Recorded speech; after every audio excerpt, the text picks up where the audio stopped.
Compañeras, compañeres.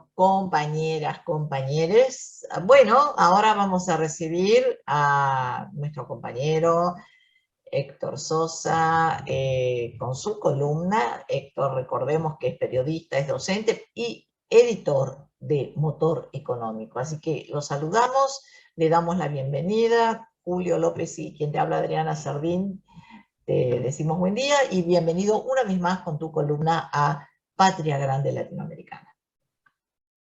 ¿Qué tal, Adriana? ¿Qué tal, Julio? ¿Cómo están ustedes? Aquí estamos muy bien. ¿Cómo estás vos? ¿Cómo has pasado el fin de semana? Me quedé dormido el viernes, me quedé dormido el viernes y me desperté hace un ratito. Muy bien. Eso es una buena manera de descansar.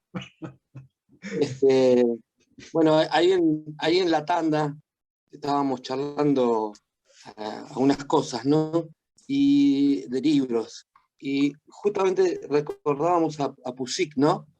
Y yo siempre tengo una imagen que la traigo ahora porque tiene que ver con un poco con la columna o con la charla que nos demos, que es cuando recordamos a los oyentes, Pusic, un militante comunista que fue encerrado por los nazis, y siempre le hacían un trabajo psicológico para tratar de que abandone sus ideales, ¿no? Y vos fíjate si las historias, cuando a veces yo no creo mucho en eso de que las historias no se repiten. Yo creo que las historias se repiten de manera distinta, pero se repiten. Entonces, en el caso de Pusic, había un trabajo psicológico de agobio, por supuesto, tortura, acción fuerte para que abandone sus ideales, ¿no? Y una de las cosas que más me impactó en ese momento, y que me parece que puede ser la entrada a la charla de hoy, es una parte del libro en la que a Pusic lo sacan de la prisión, los nazis, y lo llevan a un barcito ahí en pleno Praga, ¿no? A tomar un café, y le muestran que la gente está pasando con total normalidad y haciendo su vida con absoluta normalidad. Me acuerdo que también en ese plano eh, este, a Graciela D'Aleo, cuando la Te iba a sacaban decir eso, que la historia se repite.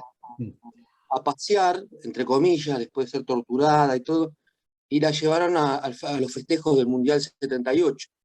Entonces, ese trabajo donde siempre se intenta socavar las ideas, pero fundamentalmente hay una acción de la derecha, de lo que yo considero que ya a esta altura hay que llamarlos así, los medios de comunicación son los nuevos partidos políticos, no tengo ninguna duda, no solamente son un factor de poder, cosas que ya sabemos y lo decimos y lo repetimos, pero ahora pasó a una escala distinta en estos últimos 15 años, y son partidos políticos y se manejan como tal, tienen su comisión directiva, su conducción, por ejemplo, en el caso de Canal 13, de la corporación, tienen sociólogos, psicólogos, antropólogos, economistas, filósofos, por supuesto, trabajo de marketing, y después tienen sus senadores y sus diputados que salen al aire y que van bajando una línea de pensamiento desde hace años, desde que era Probartel, cuando los cubanos se hicieron cargo de Canal 13, lo que hoy es el medio, la corporación Clarín. O sea, nada es casualidad. O sea, asocio esto de mostrar eh, cierta normalidad, y como diciendo, bueno, por lo que vos peleas y por lo que vos luchás, mira, a esta gente no le importa nada. Y me parece que escuché,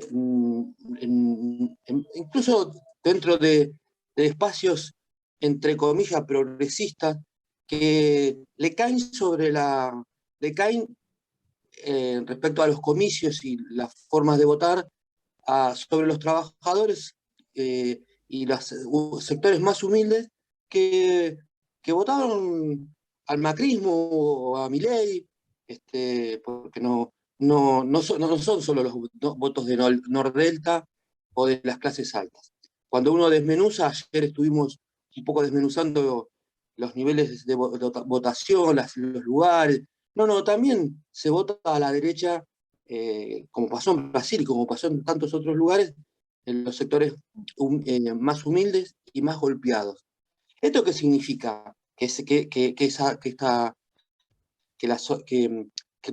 ¿Se hace por conciencia o es un voto, dice mi hijo Nahuel Sosa, con que comparto esa idea del sociólogo, no solamente se vota con el bolsillo, hay un voto que es un voto que tiene que ver con la batalla cultural, con las emociones, con la cabeza, con cosas de la vida cotidiana. O sea, no todos tienen la calidad de información que tenemos nosotros. Y no todos están con un nivel de conciencia determinado. Entonces, cuando uno va a un proceso de una elección, entra en el juego un montón de cosas. A mi entender, en el proceso último, entraron en juego algunas de estas cuestiones. Lo económico fundamentalmente. Lo económico fundamentalmente. La cuestión emocional no se relaciona exclusivamente con digamos, cómo se está en ese momento, aunque incluye también cómo se está en ese momento personalmente. La cuestión emocional, la economía también es una emoción. Porque cuando uno va a la carnicería y le sale una luca al asado, a uno le da bronca, ¿no? O cuando va a un supermercado, o cuando no está sin laburo y tiene que comprar algo, o tiene que sostener a los pibes. Eso por un lado. Por otro lado, tampoco son un momento, yo no veo que haya que caerle sobre el gobierno, porque todo es cierto, este gobierno prácticamente lo único que pudo hacer es un trabajo de ambulancia y de sala de emergencia, o sala de guardia de un hospital, porque así fueron estos últimos 18 meses en su política más fuerte, que estuvo direccionada al estado de salud de la sociedad y que no se cayera en el caos que nosotros vimos, por ejemplo, en Italia, en España, en Brasil, en Perú, con respecto al tema del COVID, con la gente que no tenía hospital, no tenía lugar. Bueno, todo eso podríamos decir que acá no se vio y que por otro lado fue auspicioso, fue bien hecho. Y fíjense ustedes cómo es tan difícil la cabeza de nosotros, de las personas, y que no es tan fácil adquirir niveles de conciencia, no es tan fácil si no hay un trabajo mano a mano, si no hay un trabajo de una acción organizada para que se tome conciencia de las cosas que muchas veces ayudan a la persona, pero la persona cree que es algo dado. Es decir, no se trabaja, no se pudo trabajar, es una discusión de mucho tiempo que tiene que ver con que por qué si recibo yo un beneficio, ¿cómo hago para que el beneficio o la ayuda o la solidaridad de un Estado ante una situación difícil sea interpretada como algo que también me es propio, que me lo empodero? Vale para la salud y vale para un plan. Vale para un plan y vale para cuando me entregan una vivienda. Hay gente que se le ha entregado vivienda, hay casos, no voy a avanzar mucho en esto, o que le han hecho cuestiones materiales muy concretas y han votado a otros, no han votado al gobierno que otorgó eso. Y generalmente se cae sobre esa situación. Bueno, pero ¿cómo puede ser si se le atendió la salud, se dio esto, se dio lo otro? Sí, pero hay un nivel de conciencia para entender que ese proceso es un trabajo colectivo, que es un Estado que decide dar tal cosa, y que eso es producto de una política. Cuando se decía, son dos proyectos, dos propuestas. Bueno, dicho esto, yo creo que el otro elemento que actuó es que hay aspectos que tienen que ver con el tema económico que no se desarrollaron con mayor profundidad. Vamos al hueso. Y que además, que si no se hacen, pero no para estos 2 meses, si no se hacen estos 2 años, lo más probable es que dentro de 2 años haya una derrota electoral, no solo electoral, sino una derrota en la batalla cultural, en la batalla de las ideas, y habrá muchos más sectores sociales de clase media baja, que terminarán votando contra ellos mismos. ¿Qué es cuáles fueron las fallas? Las fallas fueron que hay medidas económicas que quedaron todas a mitad de camino, todas. Y se abusó de los anuncios sin que se concretaran determinadas cosas. Y por otro lado, aquellos anuncios de índole económica y que a la vez tenían, digamos, podríamos decir que eran correctos, que estaban en un buen camino, voy todo un ejemplo, el hecho del empleo joven para que puedan ingresar a trabajar, capacitarse y cobrar un salario en una pyme o en las pymes. Más de 40.000 pymes se anotaron para eso, y más de 250.000 chicos. Pero no se pudo implementar, no se pudo pasar a actuar eso, por un lado. Y por otro lado, que sería lo último como observación, las fallas en la construcción de la comunicación. Porque, y voy a dar este ejemplo concreto, muchísimos, miles de chicos de los barrios o de determinados sectores de ciudades de otras provincias de Argentina o del Gran Buenos Aires, ni siquiera saben que están estos planes. Y no todo hay que responsabilizarle a las corporaciones y a los medios de comunicación. Entonces, yo creo que si en el plano de la economía el gobierno no tiene que optar, a tener que optar, ¿sí? ¿Qué tipo de acuerdo o qué tipo de no acuerdo hace con el fondo para que lo que va direccionado al fondo vaya direccionado a otros lugares? Primero. Segundo, ¿qué pasa con las empresas tipo Vicentín? ¿Se sigue haciendo jueguito o se va a fondo? 2. Tercero, si se hace un anuncio, se concreta. Pero después hay que pasar a una segunda instancia. ¿Cómo comunico yo eso? Si yo ya sé que el 90% de los medios no lo van a informar. Y acá una cuestión que me gustaría tenerme un minuto nada más. Construir comunicación propia no es solamente que el gobierno dé una pauta publicitaria a un medio chico, o a un medio de comunicación cooperativo, vecinal, de un sindicato. También es eso porque hay más de 5.000 medios de esas características en toda la Argentina. Son 5.800, para ser exacto, en cuanto a radio, y más de 600 web que funcionan muy bien, muchas de ellas, muy bien, y que existen en cada uno de los pueblos, en cada una de las ciudades de la Argentina, y 14 universidades de comunicación. O sea que la estructura para hacer una comunicación propia está. Pero el problema de la comunicación es otro, es si tenés una política de comunicación. No es solamente, decía recién, dar pauta publicitaria o tecnificar a los medios chicos. Una política de comunicación implica, primero, puede estar la mejor comunicación, pero si no tenés una política, no va a haber una política de comunicación. Es decir, y acá vos fíjate que ya estamos llegando al segundo año de gobierno y el gobierno se sigue manejando, el grupo de comunicación, como hace 25 años atrás. Es decir, supone que, yendo a los medios tradicionales, supone que, pasando los avisos de los beneficios que hay, de las tasas cero para quien quiera comprarse una herramienta de trabajo, estos planes de trabajo para los chicos, jóvenes, que pasando el aviso la gente lo ve. El 45% de la sociedad ya no ve televisión.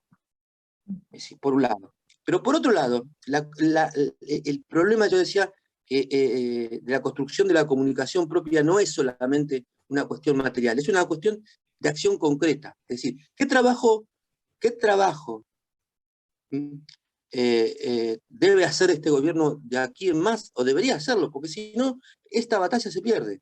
Es un desarrollo sobre los miles y miles de militantes, de sindicatos, de organizaciones culturales, de organizaciones sociales, que realmente recuperen la acción de contacto con la gente, con el pueblo, con la sociedad. Pongámosle el nombre que quiera. Incluso otro día podemos discutir el concepto de pueblo. Si una persona no conoce algo, no lo defiende. Si no conoce lo que está pasando, no lo defiende.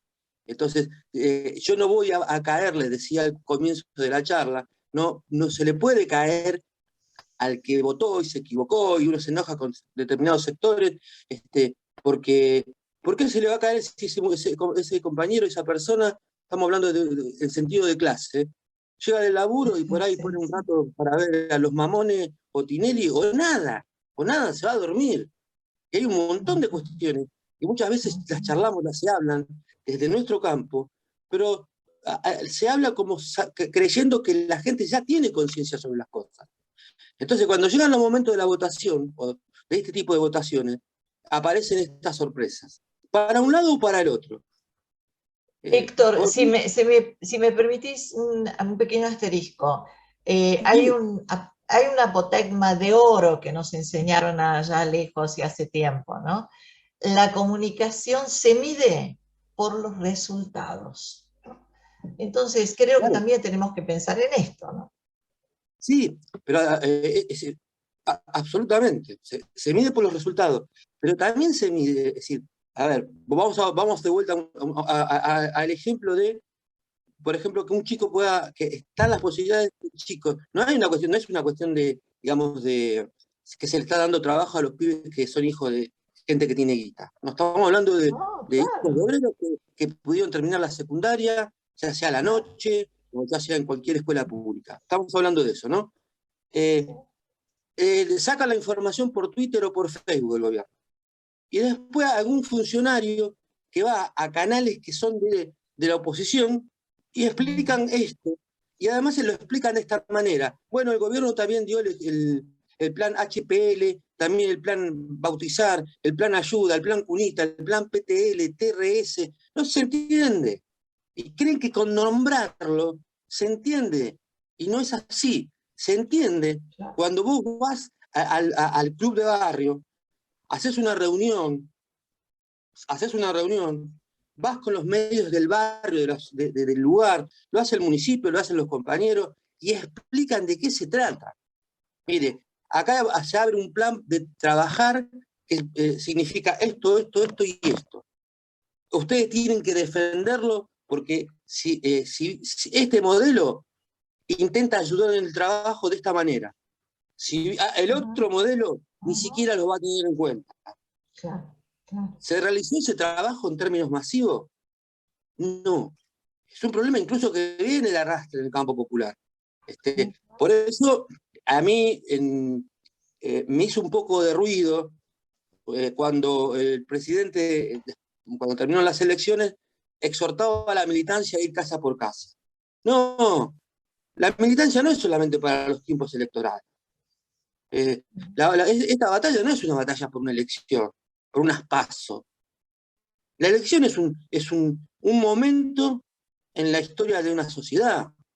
Y ojo que la derecha mundial, que es cierto, va en avance, todo eso es cierto.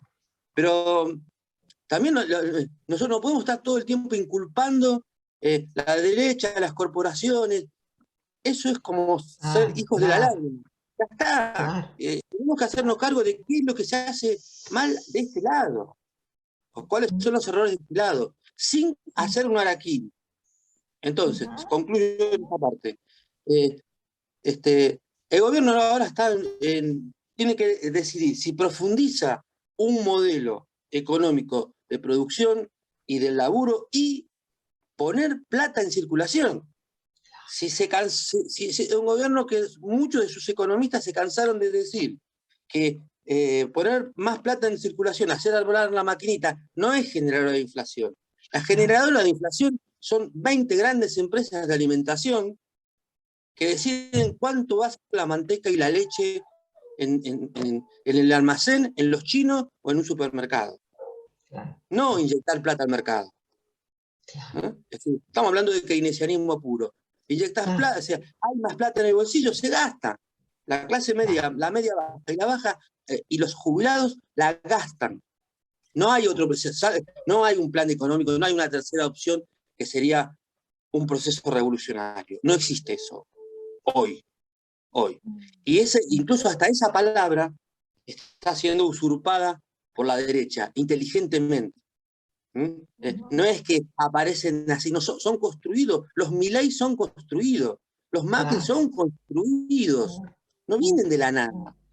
Es decir, vienen de familias de mucho dinero, son de mucho dinero. Y lo que hacen es, en el caso, por ejemplo, de esta derecha tipo Milei, lo que trabajan es la idea de la ruptura con la sociedad. Eso agarra mucho a los pibes adolescentes. Imagínate un discurso que te dice, y quememos el Banco Central.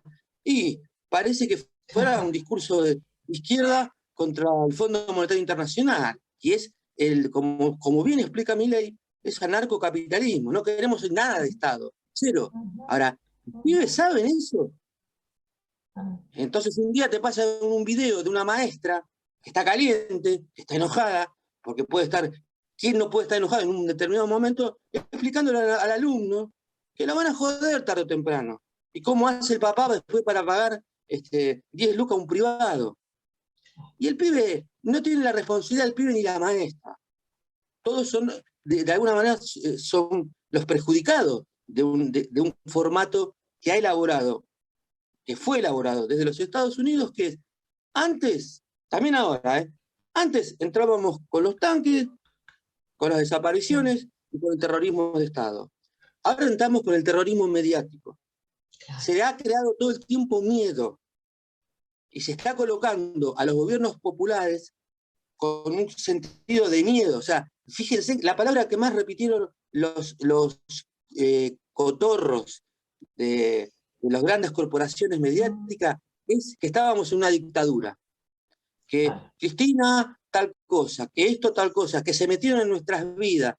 Lo dijeron en el discurso final del triunfo, en el triunfo de Juntos por el Cambio. Es decir, se metieron en nuestras vidas, quisieron decidir por nosotros, esto es el comunismo. Toda esa parafernalia, o sea que en una dictadura se vota. En una dictadura hay una votación del 67% de gente, o sea, millones y millones de personas votando, gana la oposición y se reconoce el triunfo de la oposición. Esa es la dictadura. Pero por más que digamos esto, si yo no tengo la posibilidad en la asamblea del laburo, en la asamblea dentro de una pyme, dentro de un club de barrio, y si no voy y camino el vecindario explicándole a doña Tita, a doña Chola, a don Alberto, mirá, está pasando esto, ahora va a venir esto, lo de la pandemia significó mucho, porque si bien hubo fallecimientos, pasó esto y esto. Si yo no lo explico, me estoy tirando un tiro en los mismos pies míos. ¿Se entiende lo que digo? Sí, Sí, sí. claro, Mirá, claro, yo claro, claro. ahí tomo algunas cuestiones que me parecen sumamente interesantes, ¿no? Una, esta convocatoria que vos planteaste, que se hizo inmediatamente de la militancia a salir a convencer, ¿no? Por una cuestión, digamos, signada por el electoralismo, nada más, digamos, es una pretensión, digamos, de entusiasmo que se trata de insuflar. Pero a mí eso estaría bien si pasara todo lo que vos decís que falta.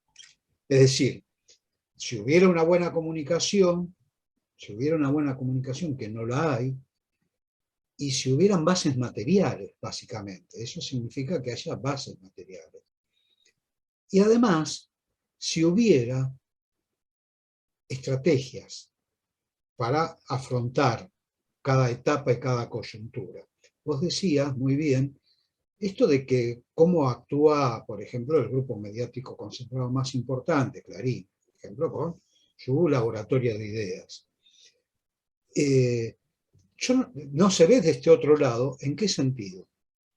Digo, de este otro lado, digo, de la oposición, digamos, a estos grupos mediáticos que no se ven, no se ve oposición, por otro lado, pero además no se toman en cuenta algunas cuestiones. Yo creo que a mí lo que me genera incertidumbre es que un ejecutivo que se quedó, que es cierto, digamos, que el contexto y lo que tiñe todo es la pandemia, ha sido la pandemia.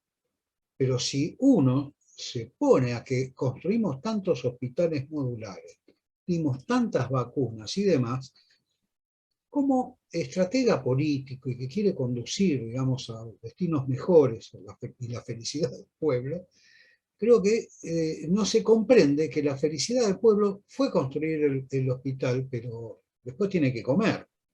Estaba la salud, era lo prioritario. Entonces, ya está, el hospital ya fue, digamos, el que ya se usó, la vacuna ya, el que se dio las 2 dosis, yo me di las 2 dosis y se me fue la angustia de tener primero la primera y después la segunda.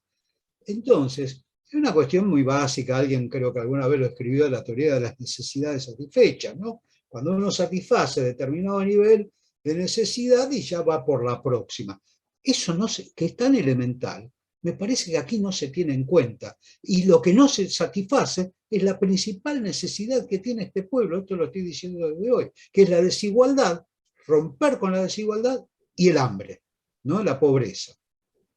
Esas son algunas cuestiones que es lo que tiene que ver con lo que vos decís, y ahí viene el andamiaje. Por ejemplo, y con esto termino porque vos sos el que nos tiene que seguir planteando las cosas, cuando el Conectar Igualdad funcionó en todo el país, yo iba a Jujuy y después de años veía a los chicos en la puna que venían con su Conectar y tenían todo allí, usábamos, es más, no había internet por ahí en algunos lugares y nos podíamos conectar, venía la familia que se reunía alrededor de la netbook, que era una netbook, no era una notebook como la que estamos usando, mucho más elemental, pero estaba toda la familia conectada y estaba al día de todo eso. ¿Me explico? Y estaba lo magnífico de la televisión,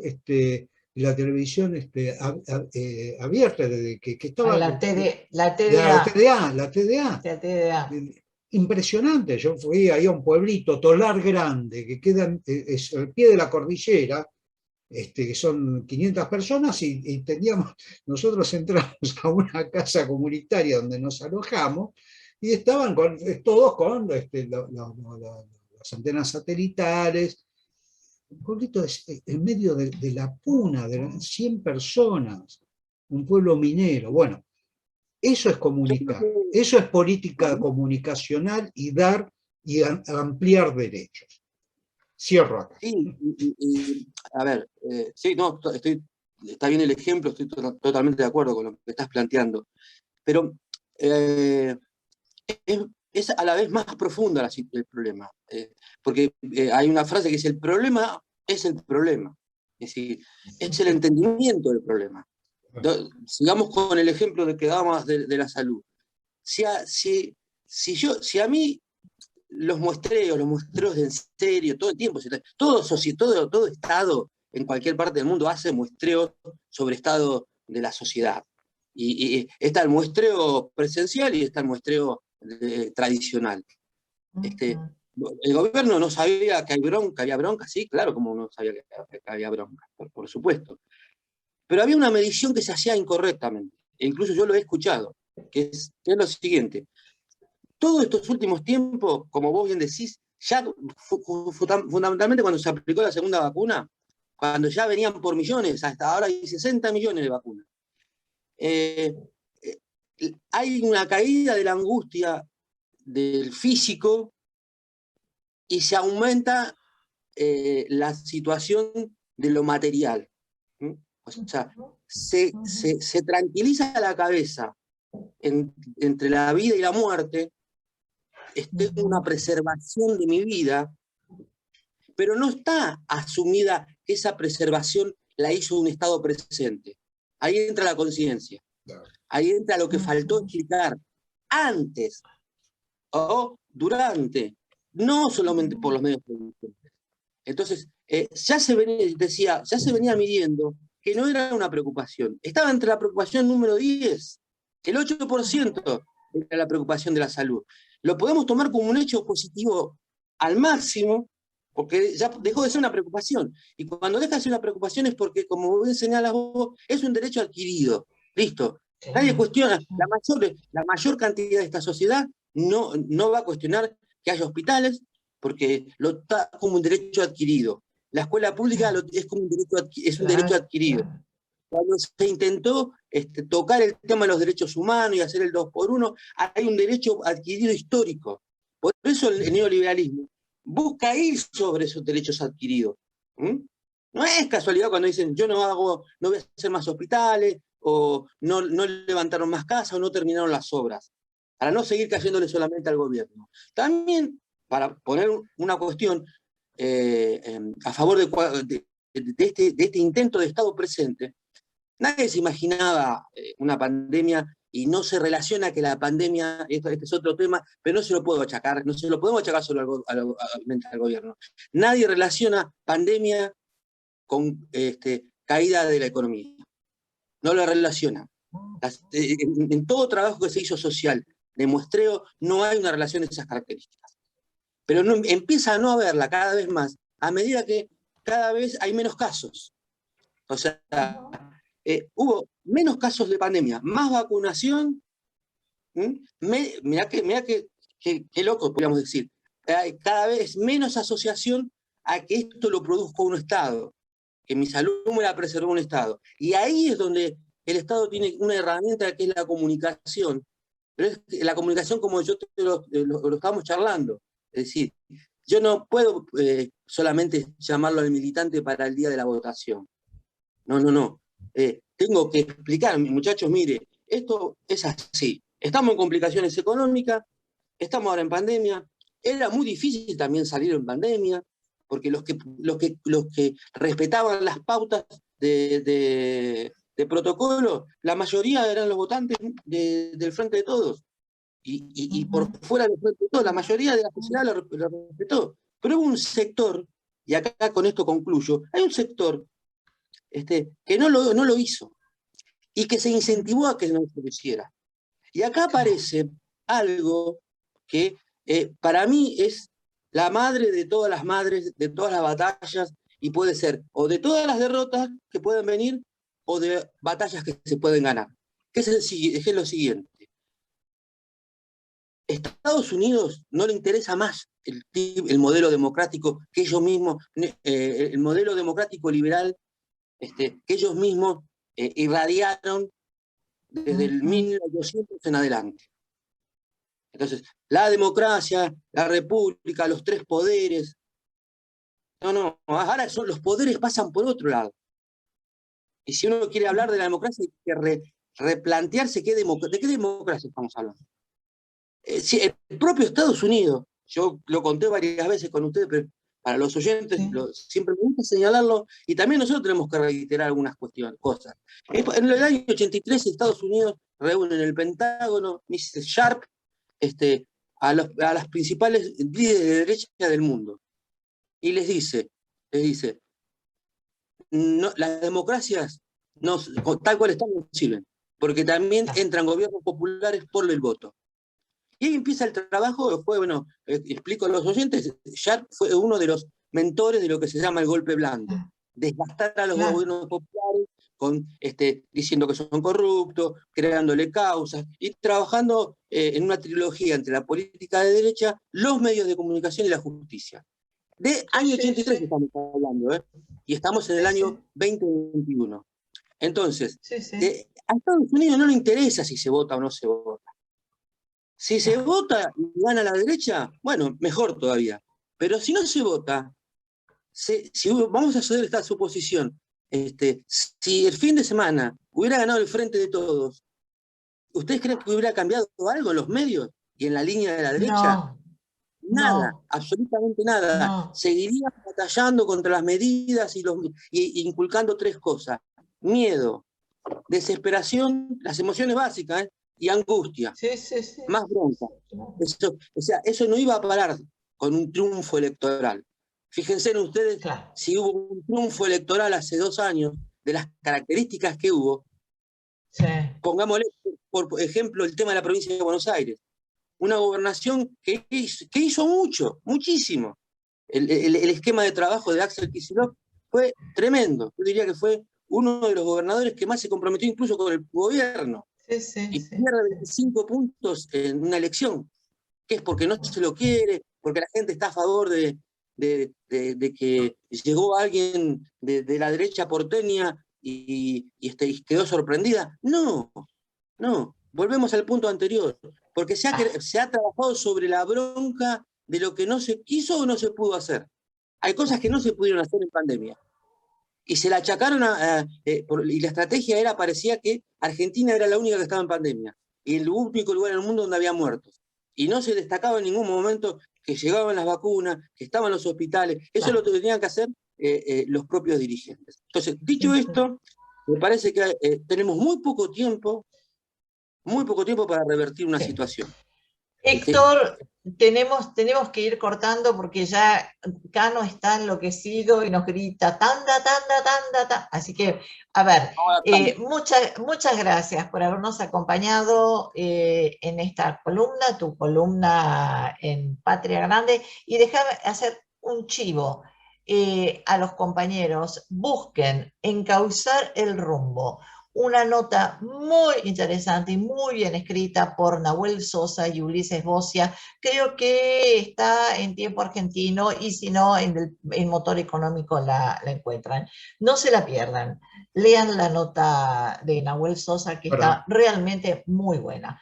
Perfecto tu sugerencia, Adriana, y obviamente hay que buscar Motor Económico. Obvio. Nuestro compañero columnista es el editor. Bueno, muchísimas gracias, Héctor, y bueno, será hasta la próxima columna. Bueno, haciendo gala del tema de la comunicación, www.motoreconómico.com.ar. Perfecto. Buenos días y nos vemos el martes que viene. Nos vemos. Muchas gracias, nos vemos. Gracias. Ahora sí, una tanda, por favor. Sí, no sé, saqué envío hoy en el supermercado. ¿A quién? A un compañero tuyo de la secundaria. ¿A quién? Este chico, el que era adoptado. ¿Quién? Yo no tenía un compañero adoptado. Sí, este que era de Rulos. ¿Nicolás? Nicolás. Nicolás no era adoptado. Ay, sí, el adoptado lo sabía todo el mundo. ¿Pero él lo sabía? Me parece que él no, pero todo el colegio lo sabía. ¿Que todo el mundo sabía que era adoptado y él no? ¿Y cómo él no lo sabía? Mirá si era hijo de desaparecidos. Bueno, ya está, a esta altura de la vida no le vas a cambiar su existencia, listo. Ya está. Imagínate si te estuviera buscando tu abuela hace 45 años. No lo había pensado, puede ser que tengas razón. Volvé a pensarlo, tu información puede ser importante.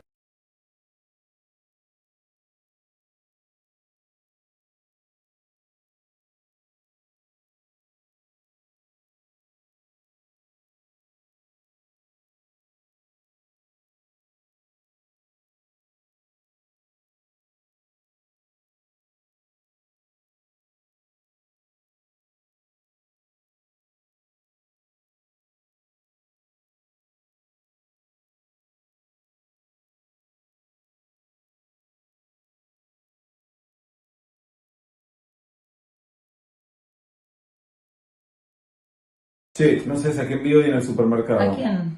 A un compañero tuyo de la secundaria.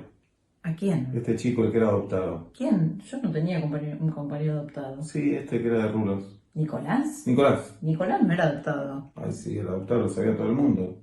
¿Pero él lo sabía? Me parece que él no, pero todo el colegio lo sabía. ¿Que todo el mundo sabía que era adoptado y él no? ¿Y cómo él no lo sabía? Mirá si era hijo de desaparecidos. Bueno, ya está, a esta altura de la vida no le vas a cambiar su existencia, listo. Ya está. Imagínate si te estuviera buscando tu abuela hace 45 años. No lo había pensado, puede ser que tengas razón. Volvé a pensarlo, tu información puede ser importante.